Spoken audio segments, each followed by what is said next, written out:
Buen día, buen día, buen día. Aquí estoy, Quique Pessoa, en el noroeste de la provincia de Córdoba, San Marcos Sierras, directamente vía lo que yo llamo la Tía Lina, pero en realidad se llama Tie Line. Va por fibra óptica hasta la ciudad de Buenos Aires. Desde allí me escuchan algunos, los que quieren me escuchan, y después la transmisión sale por las 49 emisoras de Radio Nacional.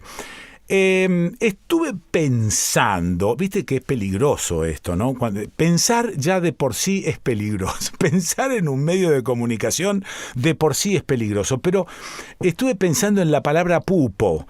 Para nosotros, pupo, para argentinos, pupo es ombligo. Digo, y a veces los argentinos pecamos de ombliguismo, es decir, nos miramos mucho el ombligo, nuestro pupo, y nos olvidamos de mirar hacia afuera. Vos me podés decir tranquilamente, mirá, con los problemas que tenemos acá en la Argentina tenemos suficiente como para andar mirando hacia afuera, pero de vez en vez hay que echar alguna mirada, como para tener algunos puntos de referencia distintos que nos ayuden a pensar. Viste que tenemos también la inclinación a fanatizarnos con un solo pensamiento. Y esto, sabés que yo vengo combatiéndolo en mí, ¿no? Esto de no mirar la paja en el ojo ajeno, sino que lo vengo combatiendo en mí. Prefiero tener más dudas que certezas, porque después, contraponiendo pensamientos contrapuestos, es probable que llegue a una mejor resolución. Pero digo solamente es probable. ¿Y a dónde quiero ir con todo esto? Quiero ir a mi amigo Maneló Suñé, catalán él. Y ya te vas a dar cuenta por qué quiero ir a mi amigo Maneló Suñé, que ahora está viviendo en su ciudad, en Torelló, allí en Cataluña. No hace muchos años estuve en su casa, pero lo importante es que pasamos toda la juventud juntos en la ciudad de Rosario, aquí en la República Argentina. Él estaba con toda su familia y yo participaba de esa familia. Y participaba, y no solamente hacíamos música, sino que aprendí a tocar con la guitarra y a canturrear una sardana, por ejemplo, y a saber que tiene una cantidad de pasos absolutamente exactos, y que si no terminás el baile donde corresponde, te cuelgan de la plaza pública. Así que bueno, me acuerdo de la sardana, me acuerdo de los cuentos de la butifarra, la catalana, me acuerdo de Al setge jutges mengen fetge d'un panjat, y cosas que le he escuchado a él, y también le he escuchado su deseo independentista. Y me hablaba de su Cataluña, y me decía y me contaba que en realidad era una nación Cataluña, que no era solo una república o un país, que era una nación que tenía costumbres propias, lengua propia, y que nada tenía que ver con el resto de España, salvo su cercanía. Pero bueno, pero pertenece a España. Así que voy a hacer una introduccioncita para ponernos a tono. En el mundo hay 197 estados reconocidos por la ONU. Naciones Unidas es la organización internacional árbitro en los casos de soberanía, poder político y en el ordenamiento de los estados. Es importante aclarar que no necesariamente un país o estado contiene una sola nación. De esto ya hemos hablado. En un estado puede haber varias naciones, y también se puede dar el caso de una nación habitando territorios que fueron repartidos entre varios estados. Es muy difícil hacer un cálculo exacto de cuántas naciones históricas, sin un estado soberano que las represente, existen. Vamos a algunos ejemplos. Bélgica, Flandes y Valonia son naciones que mantienen sus diferencias culturales y lingüísticas desde hace siglos. Groenlandia y las Islas Feroe intentando independizarse de Dinamarca. La nación kurda tuvo un Estado propio hace muchos siglos y desde 1918 reclaman su derecho a volver a tenerlo y así liberarse de Irak, Turquía, Irán, Siria. Dentro del territorio español conviven Galicia, País Vasco, Andalucía y Cataluña, naciones históricas que desean su independencia. Aquí en Argentina, la nación mapuche lucha por la autodeterminación de su pueblo en nuestro país y también en Chile. Los gobiernos, nuestros gobiernos, no les dan mucha pelota. Este ratito es para charlar sobre esto. Queremos hablar, pensar, debatir sobre independencias, naciones, autodeterminación de los pueblos, etc. Para eso llamamos a Carles Puigdemont. Carles es un político y periodista nacido en Girona, viene al norte de Cataluña, sobre el Mediterráneo. Fue presidente de la Generalitat de Cataluña entre 2016 y 2017. Actualmente es diputado al Parlamento Europeo, preside el Consejo por la República Catalana, está exiliado en Bélgica desde fines de 2017. Carles, ¿estás por ahí? Sí, estoy aquí. Bueno, menos mal, porque fue larga la presentación, digo, a lo mejor o se durmió o se cansó. No, me ayudó a recordar por qué estamos aquí, bueno. de dónde venimos, y bien, te felicito por el resumen que has hecho, que creo que ha sido útil o es útil a la audiencia para entender un poco, situar un poco el problema. Primero decirte que llegamos a vos gracias a Amadeu Vergés, Olga y Amadeu, que son uno solo, grandes amigos catalanes, viven en Barcelona y me enviaron un mensaje para vos diciendo: estamos a tu lado, estamos muchos a tu lado, dicen Olga y Amadeu. Bueno, es emocionante cada vez que desde el exilio, hace más de 4 años que no puedo regresar a mi país. Sí. Y cada vez que una gente, sea por carta, por correo electrónico, por visitas personales o ahora a través de esta emisora, envía un mensaje de apoyo y de solidaridad, sí, la verdad es que la emoción es inmensa, porque gracias a eso, ese es el combustible que nos ayuda a mantener la posición a pesar de las dificultades.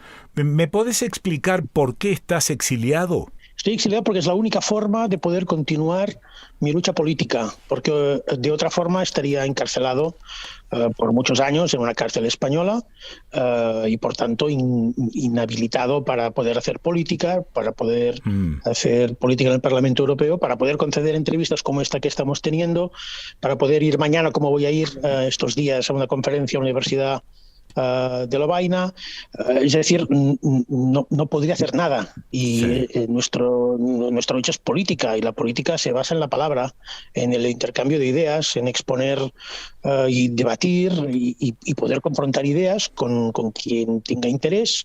Y es evidente que el Estado español no quiere que yo haga eso, y pesa sobre mí una amenaza. Estoy haciendo frente a la tercera orden europea de arresto. Sí.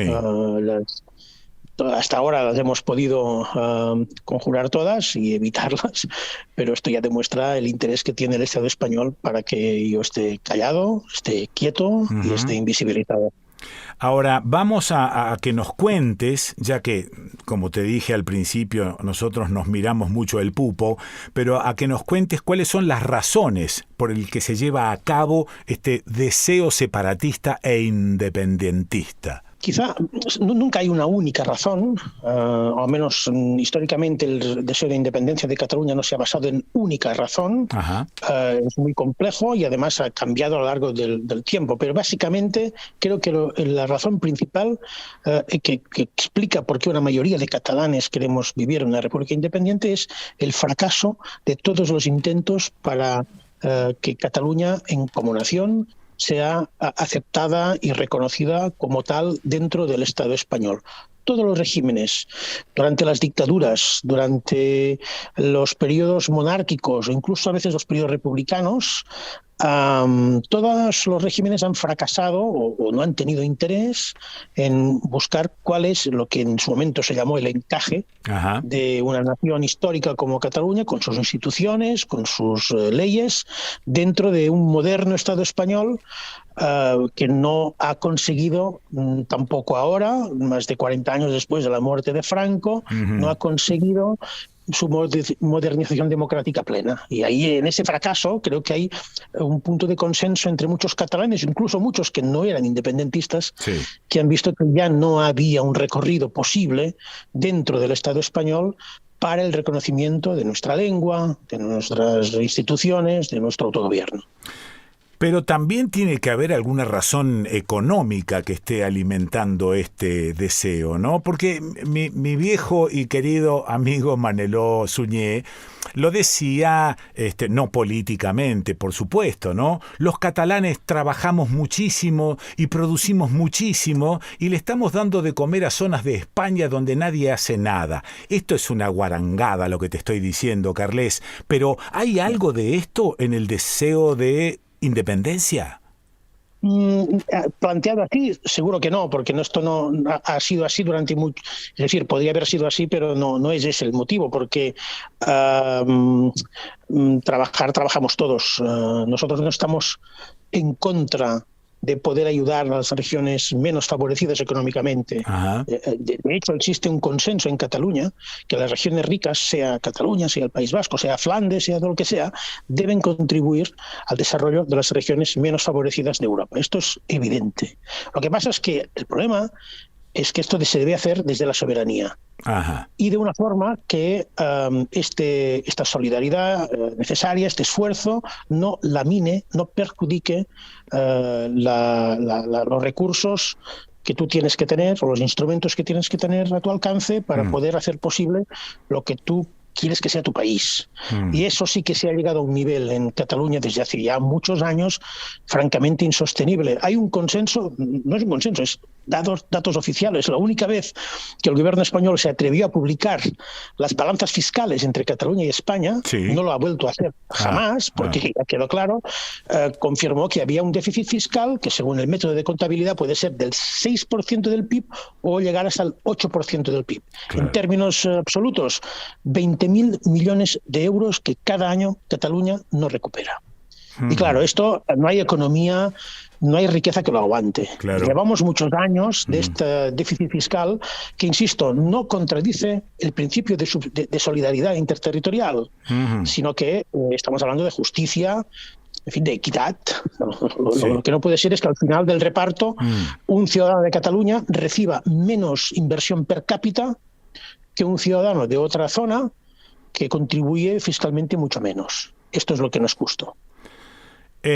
Cataluña es, en definitiva, una nación. ¿O me equivoco cuando digo que hablo de una nación? ¿Es nación? Es absolutamente una nación, además una nación fundadora de la idea de Europa. Es una nación de la Edad Media, con sus constituciones, con su parlamento, su gobierno. Yo fui elegido el 130 presidente del gobierno catalán. Por tanto, antes que en mi caso hubo 129 electos desde el siglo XIV. Del siglo XIV. Lo que pasa es que hemos estado casi 3 siglos después de la guerra de sucesión al trono español, que naturalmente perdimos, con la lengua prohibida, las universidades cerradas, las instituciones disueltas y las constituciones que el rey debía jurar, pues suspendidas. Y claro, esto ha desdibujado un poco, sobre todo dentro de España, la idea histórica de un Estado catalán independiente, una nación catalana plenamente habilitada para actuar como tal, que tenía influencia en el Mediterráneo, que llegaba a acuerdos internacionales con otros reinos, en fin, que es reconocida como tal durante el tiempo en que actuó como Estado independiente. Y es evidente, hay una lengua, hay una cultura, hay unas instituciones, hay un derecho civil catalán histórico, hay todos los elementos que se exige para poder considerar a un pueblo una nación, están presentes en el caso catalán por descontado. Estaba pensando, ¿no?, en que, bueno, España ha sido una potencia colonizadora durante siglos. Digo, por las buenas, por la vía diplomática, ¿vos crees que España va a permitir que Cataluña se independice? Porque si Cataluña se independiza, detrás de Cataluña viene el País Vasco, ¿o no? Bueno, esto tendríamos que verlo porque cada caso es diferente. Esto es un argumento que se ha utilizado bastante también en Europa. No podemos consentir la independencia de Cataluña porque luego van a venir los corsos o los bretones o los sardos. Sí. Y claro, esto no puede ser. Bueno, pues vamos a ver, ha habido otras independencias en Europa en el siglo XX, a finales del siglo XX, que no necesariamente han provocado ese efecto dominó. Pero entiendo la pregunta. Sí. Es evidente que en la historia de España creo que no hay ni un solo ejemplo, ni uno, de todos los países que han salido de la corona española, que creo que han sido muchísimos que en otro sitio. Creo que ningún proceso ha sido pacífico. Ah, claro. Es decir, creo que no ha habido una voluntad real de entender que los pueblos crecen, se hacen, que tienen sus intereses. Creo que el caso más evidente fue el de Cuba y Filipinas, en el que España se negó persistentemente incluso a ceder autonomía en el caso de Cuba, que es lo que pedía la gente cubana, y se negó a habilitar una verdadera negociación que pudiera dar satisfacción a los ciudadanos de un territorio determinado que se sienten nación. Pero entonces, perdón. Tomando... Sí, no, me quedé pensando en que a través de tus palabras se desprende que solo un proceso revolucionario lograría la independencia. Todos los procesos de independencia, en el fondo, adopten la forma que adopten, son revoluciones, claro, obviamente, porque rompen un statu quo, generan uno de nuevo y obligan a reposicionar los demás países ante este nuevo hecho. Y claro, esto hay un elemento, en el caso catalán, claro que hay un elemento revolucionario, pero yo hablaría de revoluciones en plural.